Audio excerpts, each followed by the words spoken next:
Donc, allô tout le monde, comment ça va? Bien. Salut. Good.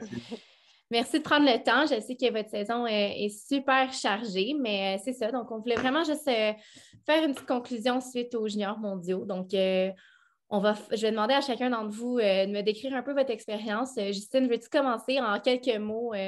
Peux-tu nous expliquer tout d'abord c'est quoi les juniors mondiaux, qui vous a accompagné, puis ton expérience en général? Oui, ben en fait, on est allé aux Juniors mondiaux qui se déroulaient à Panorama avec une équipe de 6 gars et 6 filles d'un peu partout au Canada. Puis on avait un groupe d'entraîneurs qui suivaient avec nous. Je pense que c'était vraiment... Ben, pour ma part, c'était la première fois que j'y allais, fait que c'était vraiment un événement différent. Je pense que c'était une vraiment belle expérience d'aller courir à ce niveau-là. Cool. Étienne, toi? Comme Justine, moi aussi, c'était la première fois à des championnats du monde junior. Puis, c'est sûr que c'était vraiment une expérience plus impressionnante que les courses FIS ou NORAM qu'on est habitué de faire. Puis, c'était vraiment une expérience positive de travailler dans un setting avec les meilleurs au monde de notre âge. Puis, c'est vraiment du positif qui est sorti de là. Good. Puis Sarah? Moi, c'est mes deuxièmes. La première fois que je suis allée, ça a été coupé à cause de la COVID. Mais c'était vraiment différent comme expérience. Je ne pourrais pas comparer ça à n'importe quoi d'autre que j'ai fait. C'était vraiment pas comme une World Cup ou comme une Noram, comme Étienne dit. C'était vraiment comme sa propre expérience. Puis je pense pas que tu peux comparer ça à rien d'autre. Puis c'était vraiment positif, comme Étienne et Justine ont dit. Good. Donc, c'est moins stressant un peu comme environnement. Non. Ou c'est stressant, mais c'est plus agréable, c'est positif à la fin. C'est ça que vous me dites? OK. Cool. Donc, qui vous a accompagné? C'est Francis et Jonathan de l'équipe du Québec? Ouais. Puis les autres coachs venaient un peu comme les autres athlètes des autres provinces? C'est ça? Exact. OK. La part de moi et Justine, on les connaissait déjà, tous les coachs qui étaient là, fait que c'était le fun, là, qu'on savait tous déjà c'était qui. Ben oui, ça crée un environnement qui est un peu plus familier pour vous. Donc, avez-vous des objectifs ou des attentes avant de prendre les départs? Sarah, veux-tu commencer? OK. Moi, personnellement, oui. J'avais plus des objectifs que des attentes, surtout sur... Je voulais amener de la constance dans mon ski, surtout que les courses avant, c'était pas les courses nécessairement des très bonnes courses pour moi. J'avais beaucoup de DNF juste avant les championnats mondiaux. Fait que je voulais juste essayer de retrouver mes repères, bien skier. Fait que je dirais que je visais plus des résultats en tant que ski et peut-être moins en tant que chiffre. Fait que moins sur ma position, mais je visais un peu dans ma tête des top 10 à travers toutes les disciplines. Puis, OK, super. Puis, Étienne? Non, en fait, ce qui a fonctionné pour moi cette saison, c'est d'avoir en tête ce qui fait que je skie vite puis pas avoir des attentes ou des objectifs. Donc, pour moi, je suis juste arrivé là-bas puis j'ai voulu skier comme j'ai skié le reste de la saison puis sans penser à des chiffres, c'est ça. OK, tant mieux. Puis toi, Justine, ton approche? Je pense que c'est comme un peu un mix des deux. Comme c'était mes premiers, je ne suis pas nécessairement arrivée là avec des attentes de résultats, mais plus que de prendre l'expérience puis d'essayer de faire mon meilleur ski devant contre les gens de mon âge. Fait que je pense que c'était plus ça, de me situer que nécessairement en termes de chiffres, résultats. OK. Super. Puis, Justine, une petite question juste pour toi qui a dû t'isoler pendant quelques jours. Comment est-ce que ça t'a affecté ou comment est-ce que tu t'es préparé mentalement pour retourner au groupe? Une chance, tu as pu retourner au groupe, là? Oui, c'est sûr que c'était quelque chose que je ne m'attendais pas. Puis je pense que ça a changé un peu mon approche parce qu'après ça, je pense que juste courser, c'était vraiment un bonus parce que quand j'étais en isolement, je n'étais pas nécessairement certaine de courser. Fait que c'est sûr que c'était 5 jours un peu plus difficiles, mais j'ai vraiment eu beaucoup de support de l'équipe et des personnes autour de moi pour finir l'isolement puis retourner courser avec tout le monde en bonne santé. Fait que je pense que c'est ça qui a vraiment aidé. Good, c'est ça l'important à la fin de la journée. C'est un retour en santé. Donc, ma prochaine question, c'était plus, est-ce que vous pouvez expliquer aux gens c'est quoi votre horaire de course, combien de départs vous avez pris, comment, c'est une semaine super chargée, est-ce que vous fonctionnez avec des journées de congé? Je ne sais pas qui pourrait répondre à ça, Étienne, peut-être? Ouais, moi, je peux commencer si vous voulez, mais moi, j'ai pris part à toutes les disciplines, donc descente, super G, slalom et géant. Donc, ça a été assez chargé. En plus, j'ai fait le parallèle par équipe. Donc, moi, j'ai skié chaque jour du 1er au 9 mars. Au début, le premier entraînement de descente avait été annulé. Donc, ça a vraiment commencé le 2, où là, ça a été 2 jours de descente, un jour d'entraînement, puis la course le lendemain. Ensuite, le super G. Le jour d'après, on a fait la run de slalom pour faire un combiné alpin avec le super G du 4 mars. Ensuite, ça a été le parallèle par équipe. Et après ça, ça a été les derniers jours slalom et JS. Donc, ça a été vraiment chargé pour moi. Puis c'est pour ça, vers la fin, la fatigue s'est fait sentir. Puis j'ai pas vraiment performé comme je voulais à la fin, mais ça a été vraiment une belle expérience, c'est ça. Good. C'est sûr que c'est difficile de travailler entre toutes les courses, puis travailler vers sa récupération et tout. Sarah, peut-être peux-tu nous parler un peu d'une journée typique, d'une journée de course, puis comment tu fais pour récupérer? Nos journées de course, ouais, nous, c'est un peu différent, fait qu'on a eu du temps off des entraînements avant les journées de course. C'est sûr que les courses de GS, surtout les courses de GS, ils étaient très longs. Fait que tu voyais le monde un peu accroupi sur leurs jambes à la fin du course. Ah ouais. Entre les runs, pour moi, personnellement, c'était vraiment important de ne pas overdo it. Fait que de savoir que si je faisais juste une run d'échauffement avant ma run, ça allait assez. Puis de ne pas commencer à me brûler puis dire faut que je skie plus pour être meilleur. Parce que rendu à ce temps-ci de l'année, c'est pas ça que ça veut dire. Fait que pour moi, c'était vraiment d'avoir mes collations, avoir quelque chose à manger, boire beaucoup d'eau, puis de parler avec tout le monde entre les runs, de vraiment relaxer, enlever la tension un peu qu'on peut vivre entre les runs. Parce que si tu gardes cette tension-là pendant toute la journée, tu vas être complètement brûlé toute la saison si tu fais ça. Fait que nous, c'était vraiment juste de parler de n'importe quoi pendant qu'on attendait notre run. Puis c'est de même que ça a bien fonctionné pour moi, en tout cas. Oui, c'était vraiment un bon point. Puis, Justine, toi, pour récupérer, ça serait quoi ton meilleure astuce? Oui, mon horaire est un peu différent. Comme je revenais de la COVID, c'est sûr que j'ai comme eu 5 jours pas sur la neige. Fait que c'est sûr qu'après, mettons, le slalom du combiné alpin, j'étais allée m'entraîner. Juste reprendre un peu les sensations, par exemple, de GS ou de slalom, fait qu'avant les courses comme ça. Fait que c'est sûr que j'y skiais un peu plus. Mais sinon, revenir de la COVID, juste me laisser le temps de dormir, beaucoup dormir, puis de boire beaucoup d'eau, puis relaxer. Comme ça juste en revenir, puis essayer d'avoir le moins de symptômes possible, puis revenir prête à faire toutes les courses. Tant mieux.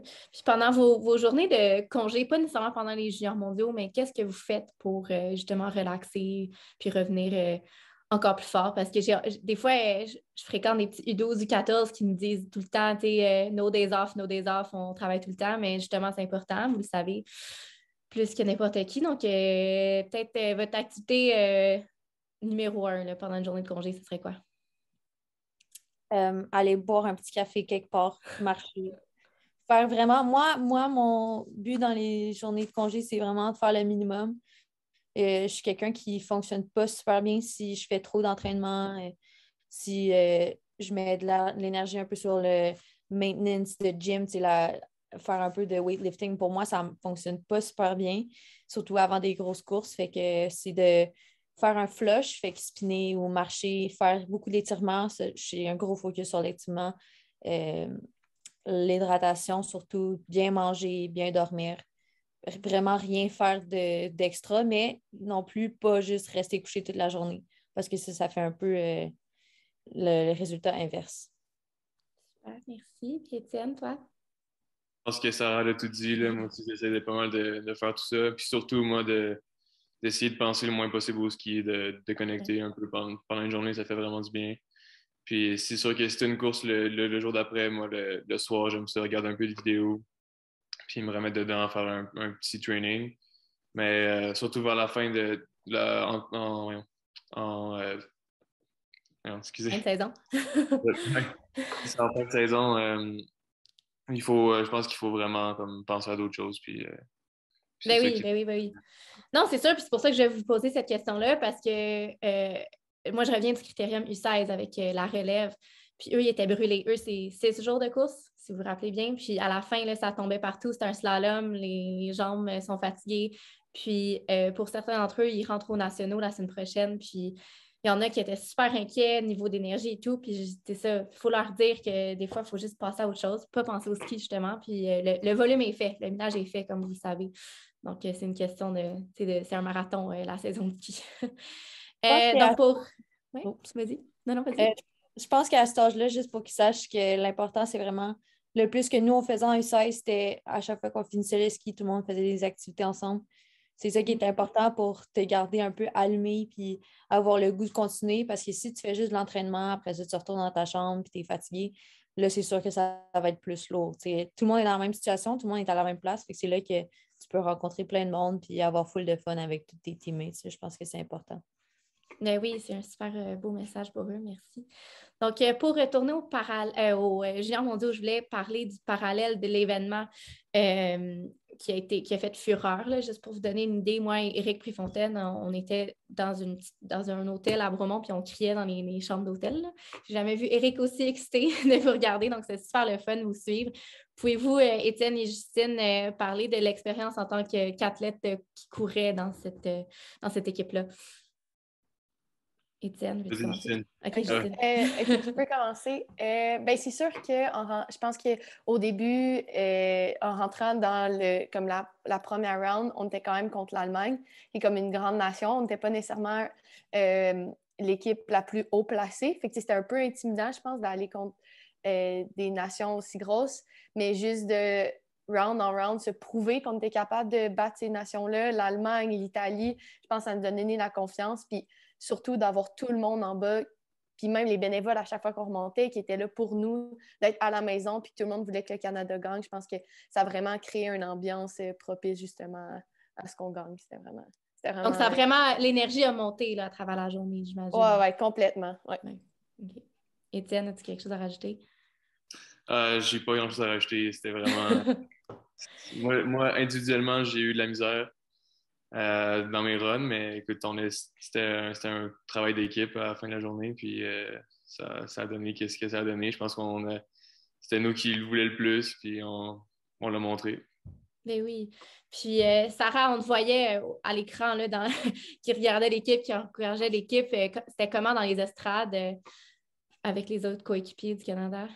Ben, c'est sûr qu'on était tous vraiment contents de ce qu'ils ont fait, puis ça l'a vraiment démontré. Je pense que ça a bien parti le reste de nos courses. Fait qu'on a continué à s'encourager comme ça à travers les autres courses. C'était vraiment cool à voir qu'ils ont réussi à gagner. On était tous émus, je pense, de ça. Fait que c'était vraiment une belle expérience. Good, tant mieux. Donc, c'est ça, vous avez eu d'excellents résultats là, en général, vous trois, le Québec en entier et le Canada, pardon. Est-ce que vous pouvez me dire individuellement à quoi vous pensez entre deux manches? Je sais que c'est différent pour tout le monde, mais je trouve que c'est une question intéressante pour les plus jeunes, peut-être qui ont des aspirations comme vous. Donc, après une super bonne première manche, qu'est-ce que vous dites pour avoir une deuxième bonne manche? Étienne, veux-tu commencer? Moi, en tout cas, j'ai pas vécu ça au championnat du monde junior. Non, juste en général. En général. Après une bonne première manche, moi, en fait, j'essaie de pas me laisser comme trop embarquer dans être nerveux pour la prochaine, puis être trop excité de mon résultat, mettons. J'essaie de juste voir aux vidéos qu'est-ce que j'ai bien fait, puis comment je peux faire encore mieux à la deuxième run. Puis c'est ça, juste rester relax. Je sais que c'est facile à dire, mais c'est quelque chose qui s'apprend. Puis c'est ça, aussi de passer de faire autre chose avec tes teammates, puis de faire des trucs fun entre les deux runs avant de te remettre dedans pour la deuxième run. Good. Justine, toi? Moi, je pense que c'est surtout de se remettre un peu dans le mindset que marcher le matin. Souvent, c'est ça que j'essaie de faire. Ça a marché à la première run, de ne pas remettre des attentes, juste partir vraiment un peu, essayer de garder le même mindset parce que ça a fonctionné. Puis justement, rester détendu, puis pas juste penser à ça entre mes deux runs aussi, d'avoir le temps d'avoir du fun avec des coéquipiers, puis détendre un peu l'atmosphère pour tout le monde, je pense. Super. Et Sarah?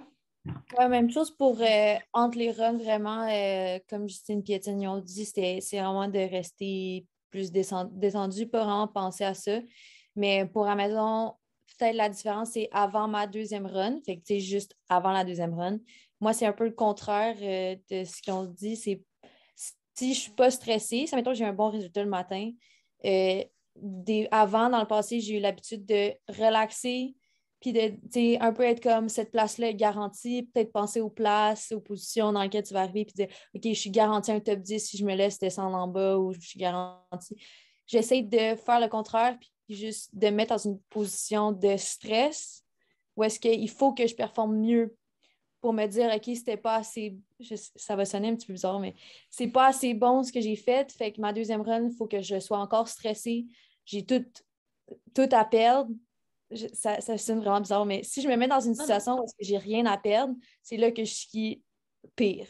Fait qu'il faut que je me dise qu'il y a beaucoup de pression, parce que dès qu'il y a beaucoup de pression, mon focus est il sait où aller, je sais quoi faire dans les situations de pression. Fait que c'est le même que je performe le plus. Fait que le mieux que je suis stressée, le plus que je suis stressée, le mieux que je suis dans mes résultats. En tout cas, c'est ça qui a fonctionné. Ben oui, écoute. C'est sûr que c'est ça, c'est vraiment différent pour tout le monde, puis il n'y a pas de bonne formule, là, parce que tout le monde est différent. Donc, c'est super intéressant de vous écouter. Donc, dernière petite question par rapport aux juniors mondiaux. Est-ce que vous pouvez me parler de vos moments forts?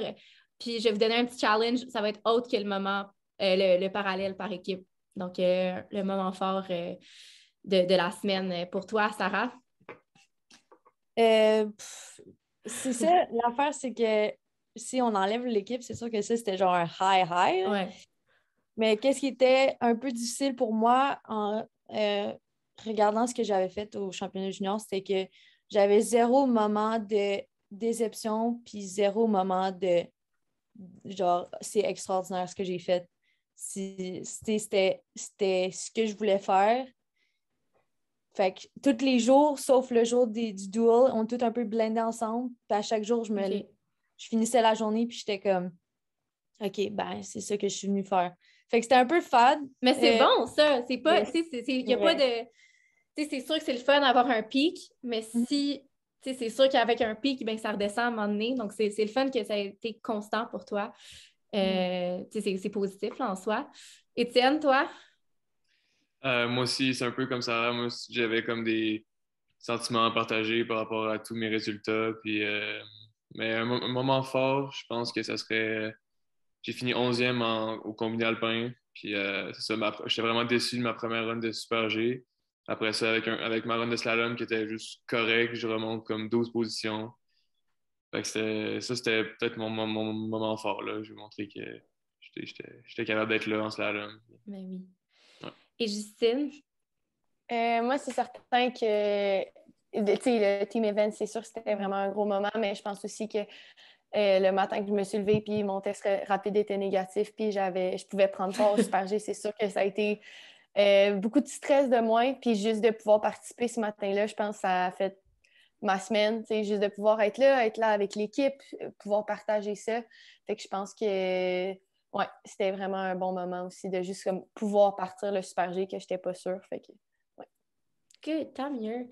Ben, merci beaucoup d'avoir pris le temps de me parler. Est-ce que vous pouvez me dire comment vous allez finir la saison? Vous avez quoi devant vous dans les prochaines semaines?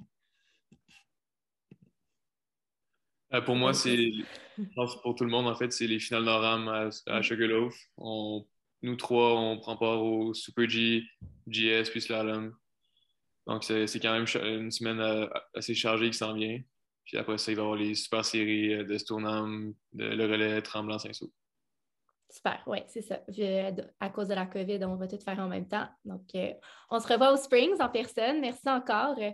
Puis, on se voit bientôt. Bonne chance au Noram. Merci, Alexa. Merci.